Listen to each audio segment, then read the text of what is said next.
Hi, you guys. Boy Mercury is here. I said that I would come back and I would make sure I did some dating Sims Otome types, as you know. Hopefully it's not too loud. We'll see. I'm sure you can just adjust it how you want.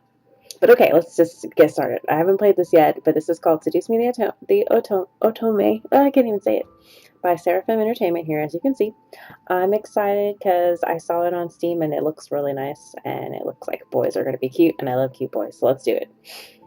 This is a fictional interactive narrative. Any character resemblances to real life people are purely coincidental. Roger that.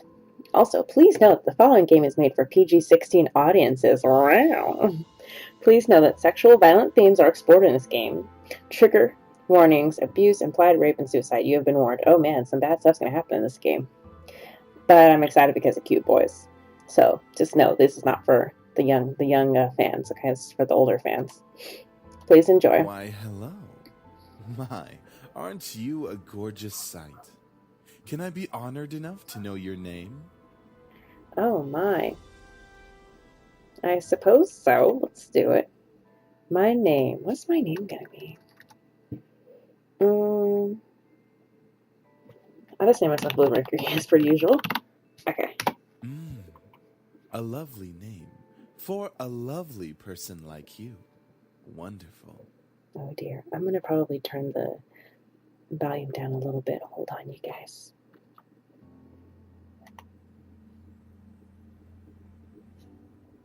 It's kind of loud for me. Hopefully it's still recording. Let me see.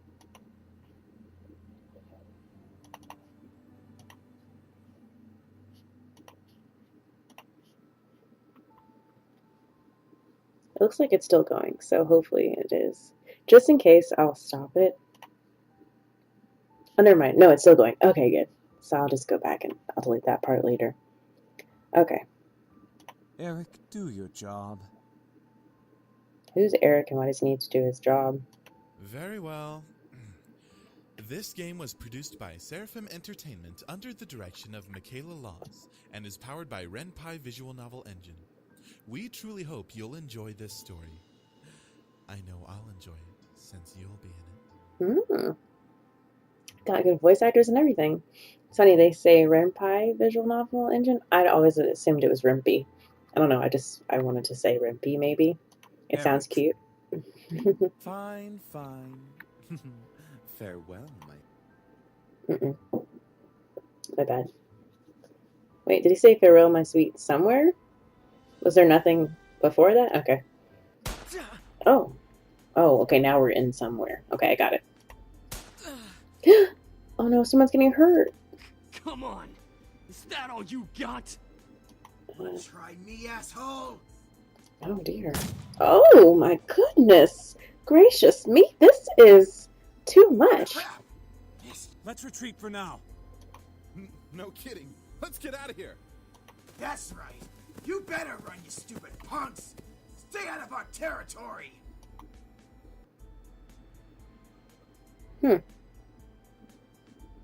Well, let's get on in then.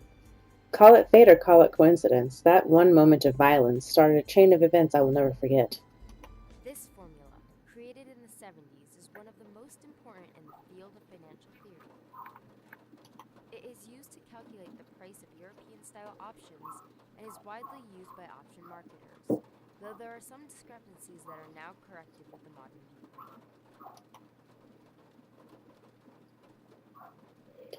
Okay, I was a little worried that there was never going to be like pictures. It was like my stuff was broken or something, and I was only going to see the this part.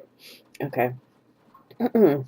Rain. It's been a long time since we've gotten rain around here, but it is the season for rainy weather, so it's not exactly that surprising. You know, it's funny. Right now is also the season for rainy weather for me right now, so that's pretty amazing. Cool timing. Personally, I loved the sound of it. The way the raindrops fell like the soft tapping of fingers, it was so soothing. Even looking at the droplets hit the glass of the window was strangely calming. For this reason, I felt lucky for having a seat next to the window, though I did spend more time staring outside than I did paying attention in class. The lectures in class were pretty boring. Mrs. Phillips' voice wasn't soporific. I've never heard that word before. I feel like dumb, but at the same time, like, when would I have heard that? I don't know. Soporific. But I just wasn't interested in what she was saying. And since it was the period right before lunch, all I could think about was doing other things in my free time. Honestly, I didn't really care much for economics. Sure, I had good grades in this class, but it was only because I read the textbook and did my assignments as I had to. I was only taking this class because it was mandatory. If it were up to me, I would probably have taken another course. Luckily, it was my senior year, so after this semester would mean the end of high school courses forever. Thank God for that. I didn't hate high school. It was just kind of mundane, how the days drifted on as if there were no end to it. I hear you, sister. It was like I wanted to move on from that. The only thing I really enjoyed about going to school was meeting my friends and hanging out with them, but that was kind of it. Yeah, I feel you. I liked lunchtime and I liked PE because my friends were there, and I liked food, so there was that. And if I could see cute boys, that was kind of nice too.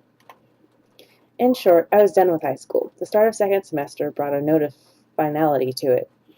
I had already applied to many universities a semester prior, and I was expecting replies sometime in the next few months. It seemed like the start of something new, something that would change. That is, if things could change. I stared at the faint outline of raindrops in the distance.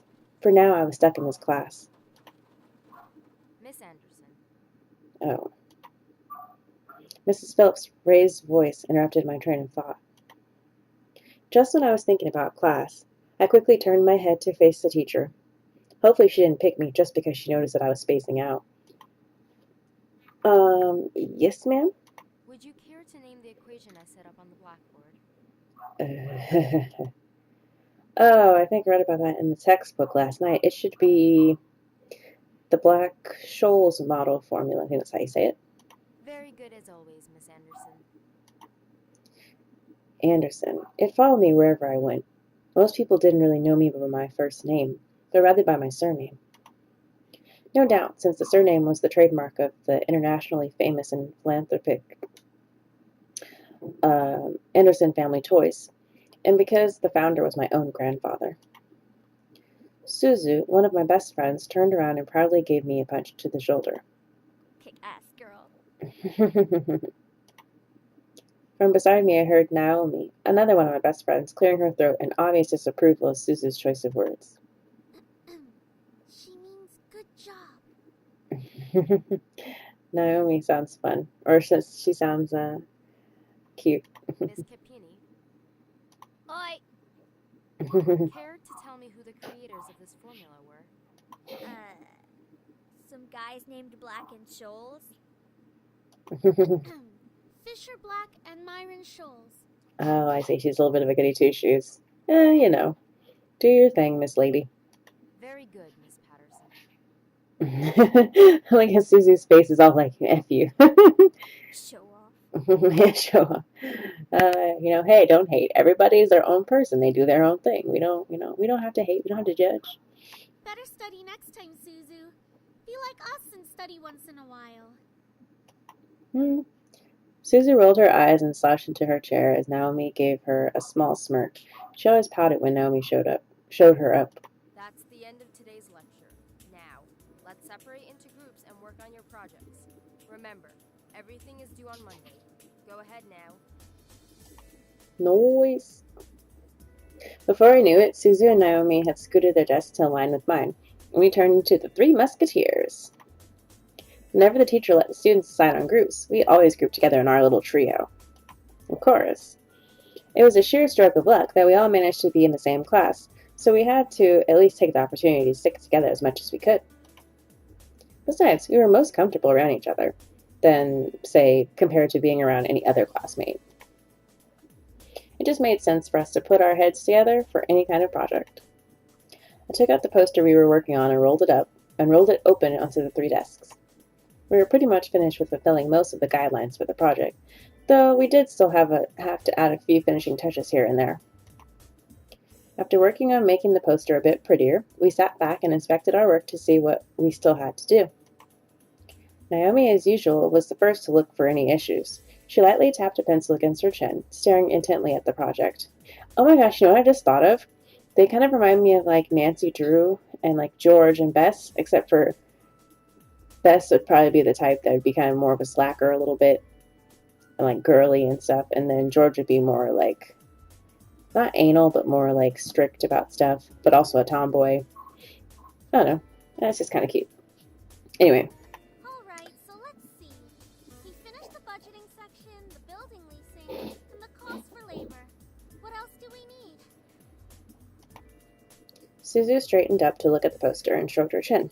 After a few seconds, her face brightened and she spoke up. How about a company name? Did we really skip over that? Of course we did. You always go straight into the logical statistics and stuff that you completely skip over the fact. We need a name for our project. At least we caught it this time. What do we name it? The voice actors for those two have pretty cute voices. They should do they should do like kids' voices or something, you know? Not sure. What do you think? It always came down to me. Whenever there was something to be named or titled, I was the master in ending decision, even when I didn't want to be. I like Trinity Corporations. That is way too predictable. How about the Dragon Company? What do dragons have to do with our project? What? It's a totally unpredictable name. It's hot. It's hot. Company sells bubblegum. That would be kind of... Why? Why the Dragon Company selling bubblegum?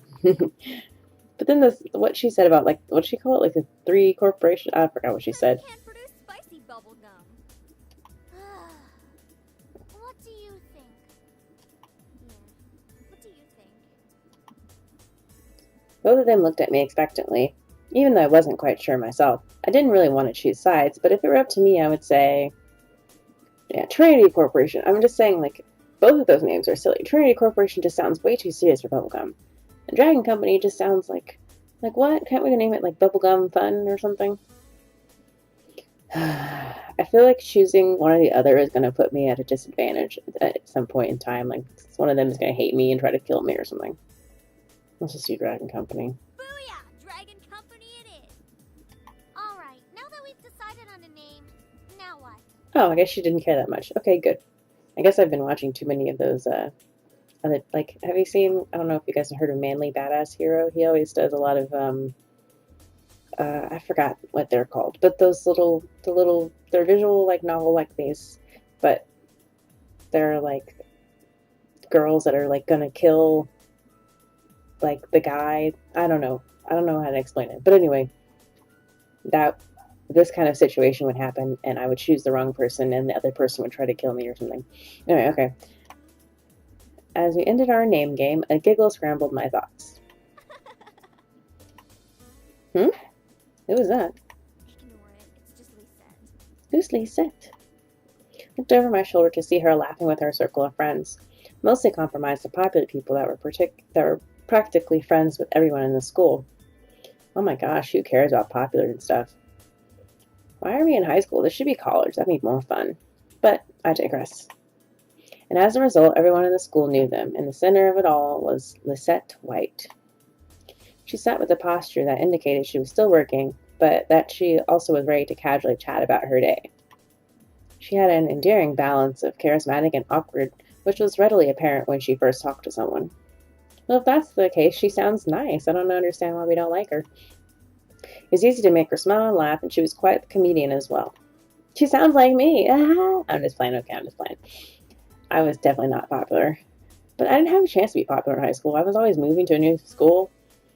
Basically, she was perfect. Not that she was like a robot or something, but she was the student that everyone else wanted to be. Lisette was bright, easygoing, and above all, had her future laid out right in front of her. Unlike the average student, she knew what she wanted to do after high school, and as a result, she was confident and ambitious, though sometimes it could rub a lot of people the wrong way. Moreover, I had known her ever since I was young, but it had ultimately resulted in a rivalry that continued today. Of course, my friends knew what was between us, and upon seeing me glance at her, they shifted their attention to her. She doesn't doesn't even look like she's working, in my opinion. She probably is, but she's too much of a stuck-up priss to allow herself to look like she's actually doing work. Oh, come on, Suzu. She may be a little off-putting, but she's not the giant priss that you're making her seem to be. The day she isn't a priss is the day I turn into you. Okay. What's that supposed to mean? Why are you so mean? Mind. It's about time. Let's bail. Unsurprisingly, Susie was the first out of the classroom, slinging her backpack over her shoulder with ease as she quickly strolled out the door. Her seat isn't even closest to the exit, and she always manages to be the first one out of the door. I don't think I'll ever understand that. Me neither, girl. Me neither. Wish I was as fast as her getting out of here. Me and you both, Naomi. I'll just say that for now. You gotta play it both sides. Play both sides. She gave me a smile as if relieved by the fact that I felt the same way as she did. See? Why can't she just be normal like the two of us?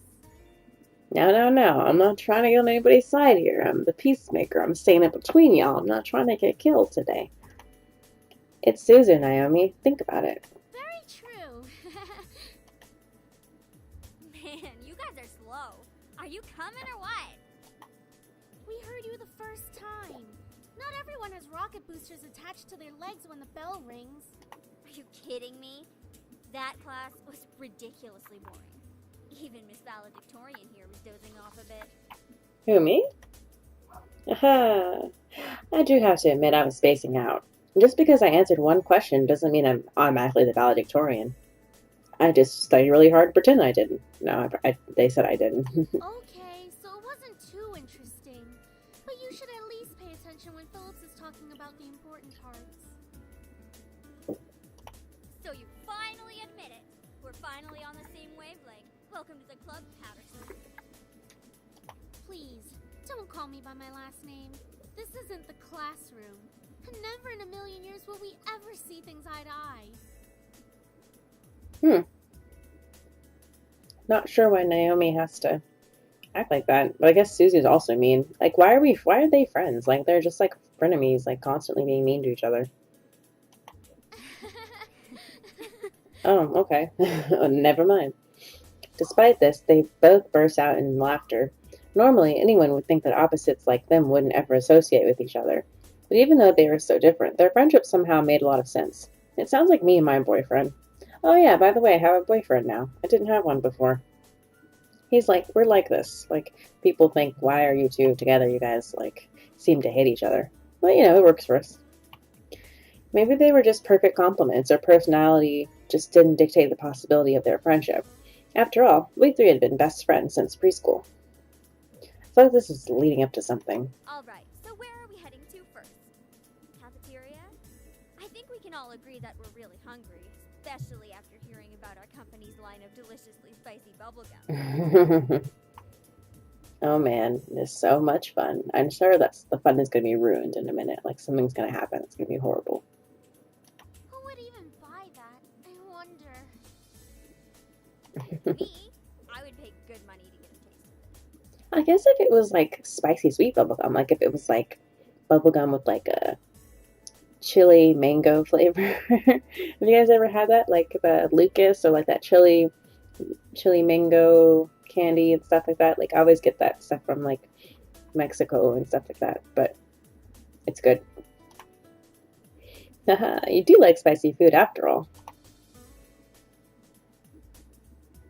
We entered the cafeteria, a bustling room filled with the aromas of different kinds of food. As we got in line, we ordered our meals and chatted freely. Cajun fries and the spicy chicken burger for me. That's my definition of a good meal. Maybe the Cajun fries is delicious, but we're going to skip on that spicy chicken burgers. I can't do too much spicy. You gotta be careful. Some people's stomachs are not ready for all that spice. I'll take a tuna sandwich and some juice. You're probably going to need water or something to curb all that spicy flavor, Suzu. This is a good point. She should probably have like milk or something. But tuna sandwich sounds good. Oh, a tuna milk? Oh, I could use a tuna milk right now. I can't be tamed by the likes of that. If it's spicy, then it's gotta be all or nothing.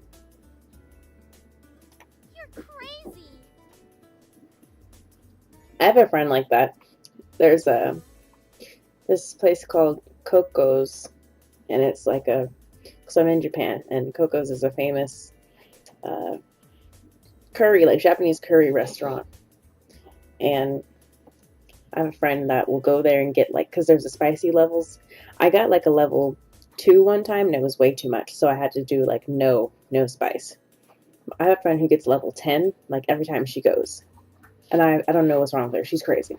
Hell yeah, I'm crazy. Yeah, just like that. She's that crazy. I think I'm getting a migraine. Oh my gosh, I'm getting a migraine. I get migraines too. Me and Naomi have some things in common.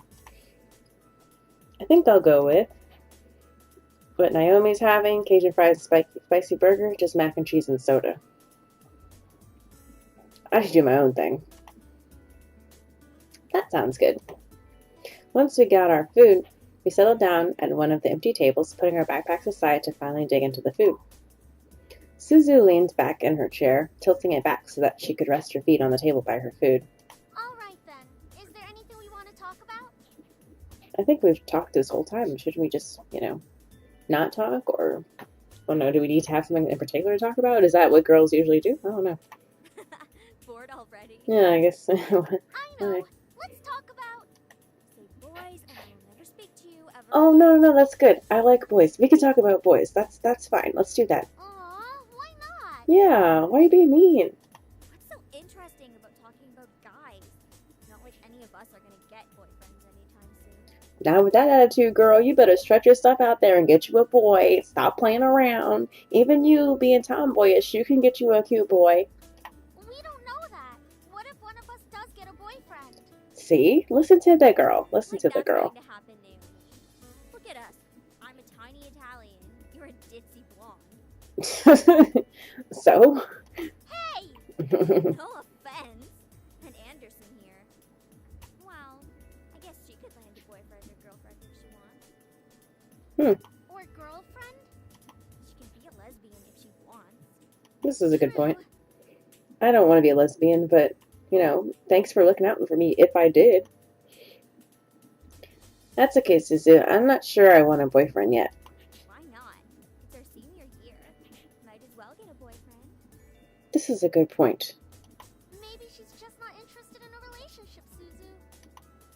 Well, it really wasn't about wanting a relationship, but more of there was no one interesting enough to be in a relationship with. Oh, but that would change soon enough. Don't get me wrong, I'm an open person, but there were not many interesting guys in the school to go out with. Who knows? Time will tell. Naomi looked at me, wanting to continue the conversation. However, before she could speak, the speakers in the cafe, I guess I meant to say cafeteria, started up, and an announcement echoed through the cafeteria. Miss Anderson, please come to the main office immediately. Please bring your things with you. Oh, shoot. What did I do, girl? What, have you been selling drugs or something on the side? Oh my. Looks like our plans have been cut short. The men in white coats have finally come to get you. You're so mean, Suzu. Suzu, don't joke around. What if it's serious?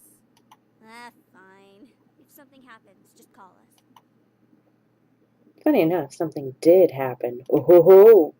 And it was certainly no laughing matter. Oh no! Cold. It was really cold. The rain became heavier that afternoon, accompanied by rolling thunder now and then. The skies had turned dark, though I couldn't see any of it under the black umbrella. Not that I was looking up. In fact, looking up was the exact opposite of what I wanted to do. I stared at the grass beneath my feet, unable to look up at the people weeping around me. All I could see was the damp grass underneath my feet. Oh no, someone died. Only the monotone eulogies that floated through my ears reminded me that I was at a funeral. It was only when the speeches ended that I finally was able to raise my head. A small gathering of people, mostly made of relatives that I didn't even know were related to me, were huddled around a simple, small grave. For a while, all I heard was the sound of raindrops on umbrellas. If it weren't raining, everything would probably be in a heavy silence. I looked beside me, where my father was standing and holding up a large black umbrella for our small family of 3. His face was emotionless, a strange sight next to my weeping mother. I wondered what was going through his mind. After all, etched into the smooth gray tombstone before us was his father's name. My grandfather, the one who raised me like his own daughter, had passed away that day. The ceremony was small. Only close family were allowed to come. Slowly, though, people began to leave, leaving my father, mother, and me behind at the grave. A man dressed in a clean black suit under the uniform black umbrella of the funeral attendees, walked towards us, introducing himself as grandfather's lawyer. He pulled out a few documents from his suitcase and began to read aloud its contents. And now, I shall read Harold Anderson's last will and testament. Only my parents and I were allowed to be present for my grandfather's will. It was under the strict request of his lawyer, and there was a reason why. And to my dearest granddaughter, I give my estate. All the furniture and decor that resides within the house shall also be given to my granddaughter. What? I couldn't believe my ears. I had earned the family estate? At 18? That was impossible, and yet it was written by my own grandfather's hand. He passed the family estate to her? Why am I not surprised? Well, you're kind of a douche, no wonder. Dear. Well, did he say anything about what will become of the CEO and chairman position of the Anderson Toys Company? No. It is presumed that the vice chairman will succeed the position. Even to the bitter end, he wouldn't give in. What a stubborn old man. Shaking his head, my father turned to face my mother with a serious expression on his face. About the estate. Should we send her there to get used to the building? It'll be a good place for her to live after high school. Are you sure we should? Why not? This would be a good experience for her. Honey, what do you think? I really wasn't sure what to say. Why did my grandfather think that I was the appropriate heir to the mansion? Was I even ready to live on my own? Well, that seems to be it. We'll be taking our leave now. I'm sure the little heiress needs some time to adjust. Why are you like this? What is wrong with you? David! Even though she raised her voice, my dad wordlessly began walking back to the car, disinterested. Don't mind him, honey. I think that your grandfather's passing really affected him. Why don't we get back home for now?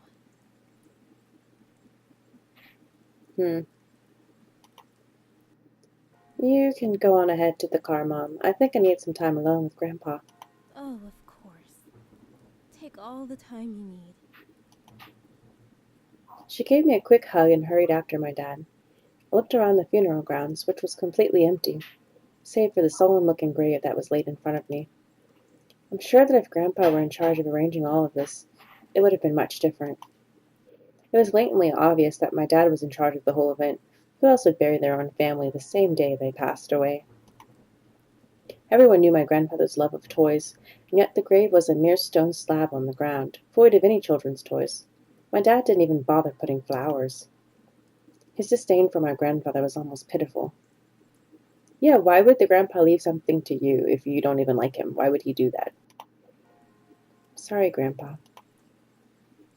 I tried to force out some words, but the only thing that came out was a choked sob. You told me to stay strong, but right now, I'm the farthest from it. Like that one time a long time ago. Uh-oh, what happened a long time ago? Grandpa! Oh, it's so good to see you again, sweetie. I was swept into a giant bear hug, and we both laughed as he swung me around like an airplane. It was one of my favorite things about seeing my grandfather, the way he greeted me. Unlike my father, my grandfather was loving and playful, even as I grew older. Sorry that Daddy couldn't be here today. He said that he wasn't feeling too good again. It had always been like that. Dad missed every visit to Grandpa's house, citing that he was busy with work or wasn't feeling well. Is that so? Well, that's okay. Daddy can come around next time. And you're here, right? Yeah. So what are we doing today, Grandpa? Mommy says that there's a new dessert cafe open in town, Maybe we could go? Oh, I would love to, but I've been so busy with the company these days. We're actually working on a little something. Would you like to see? I'm a little kid and you're gonna show me a new toy. Of course I want to see. Yes! Ooh, is that a toy? It is. I was designing a new line of them, but I feel like something's missing. You don't think you could help me out, could you? Of course! He placed the toy in my hands with a smile and I inspected it carefully. It was beautifully crafted, and obviously a lot of work was put into it. There was one thing though. So, what do you think? I think the heart on his chest should light up when you hug it. It'll be like it's alive and it can be like a little nightlight before you sleep. That's so cute. He stroked his chin, considering my input while nodding his head. After a few moments of silent deliberation, he turned to me with a chuckle. That's a great idea. I'll get to changing it right away. You're always like my little lucky charm, dear. You always know what to add to make the perfect toy. Well, I hope I can be like you one day, Grandpa. You want to make toys as well? Well, making people happy is the best feeling in the world. I don't know if I want to make toys when I grow up, though. Don't worry too much about it. You have plenty of time to decide. Besides, you should do what makes you happy as well. This is a good point. That makes sense. Daddy doesn't think of it in the same way, though. Your father. I'm sure he just wants the best for you. I'm not so sure about that. Sweetie, look at me. He bent down to look at me eye level, with a serious look on his face. As much as your father may say something that doesn't make sense now, you must remember that he's always thinking about you. He loves you. There's no doubt about that. And you need to love him just as equally. I don't hate Daddy. I really do love him. I don't know why he's like this, though. Your father and I have had some difficulties with each other in the past. But it's nothing that you should be concerned about. I had heard tidbits of this from my mother and various other people. The only people who had stayed quiet were my father and grandfather. Both of them refrained from saying a word on the subject matter, but it was clear that whatever happened set up a wall between them. It's hard, though, trying to pretend as if nothing were wrong. However, no matter what, you have to stay strong. You're a big girl already, and, well, there'll come a day when it seems like it's you against the world. But always remember that your family and friends will be here with you. Daddy, Mommy, your friends at school, me. We'll stand together to get through it. How can you be so sure of that? Because we'll be right. Here and here. He pointed his finger to my head first and then pointed at my chest. So stay strong. Promise? For a moment he looked almost sad, pleading. But as quickly as it had come, the expression disappeared from his face, and he was all smiles once again. Promise. Upon hearing that, Grandpa let out a great burst of laughter and stood up. All right then. Enough of that. How about I whip up some special homemade dessert? I know I can't accompany you at that new cafe, but we sure can talk and eat while I cook and do some paperwork. Wish I could have me a good special homemade dessert. I would like a dessert. Homemade dessert? I'll race you to the kitchen. Haha, she's just like me. Perfect. Hey, slow down there. I'm not what I used to be. Aww. You willed me the very home I'd love to see you in. Why? Why would you think I would be ready to take it, especially after this? A surge of anger bubbled within me, but I quickly swallowed it. There was no use in getting mad, especially when the person in question was no longer there. Why would you get mad about getting a house? Girl, go live in that house. I'm sorry. It's hard to stay calm when you've left me with so many questions, especially about what happened between you and Dad. What am I doing, talking to a grave? He probably didn't want to give it to the dad because he knew the dad was just gonna, sell it, get rid of the business, all that stuff. So he gave it to her because she actually liked toys. My vision blurred, and I suddenly realized that I was crying. My face heated up as tears rolled down my cheeks. I'll bring you some flowers later. I miss you, Grandpa. I'll try my best to fulfill my promise I gave to you, even if the world might be turned against me. I left the grave, wiping my tears hastily so my parents wouldn't see. Well, it's time to head back home. I'll cook up your favorite lasagna when we get home, okay? I do like lasagna. I'm going to pause here for a bit, and then I will be back. See you guys.